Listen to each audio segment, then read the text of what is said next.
വെളിച്ചം കൊണ്ടും ശബ്ദം കൊണ്ടും സാങ്കേതിക വിദ്യ കൊണ്ടും വിസ്മയം തീർക്കുകയാണ് ഷാർജ. 14-ാം വർഷത്തിലും പതിവിൽ കവിഞ്ഞ തികവോടെയുള്ള വർണ്ണോത്സവം. Sharjah research, technology and innovation പാർക്കായിരുന്നു ഇത്തവണത്തെ ഉദ്ഘാടന വേദി. ഡ്രോൺ ഷോയായിരുന്നു ഉദ്ഘാടന ദിവസത്തിലെ അത്ഭുത കാഴ്ച. 2011 മുതലുള്ള പ്രകാശോത്സവത്തിന്റെ ചരിത്രയാത്രയും അവതരിപ്പിച്ചു.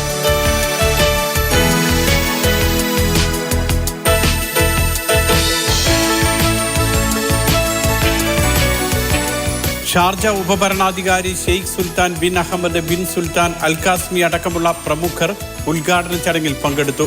അൽ Rafisah dam, Kalba lake, Sharjah mosque, Bee'ah ആസ്ഥാനം, Dhaid fort, Hamdiya general souk, Al Tayari mosque, Al Majaz waterfront, Aljada, Heera beach, university city hall എന്നിവയാണ് പ്രകാശോത്സവത്തിന്റെ വേദികൾ. ദിവസവും വൈകുന്നേരം 6 മുതൽ രാത്രി 11 മണി വരെയാണ് ഷോ. യൂണിവേഴ്സിറ്റി സിറ്റി ഹാളിന് മുന്നിലെ ലൈറ്റ് വില്ലേജിൽ 50ഓളം സ്റ്റോളുകളും മറ്റ് കാഴ്ചകളും ഒരുക്കിയിട്ടുണ്ട്. ഈ മാസം 23 വരെയാണ് ലൈറ്റ്സ് വില്ലേജ് പ്രവർത്തിക്കുക. Mathrubhumi news, Sharjah.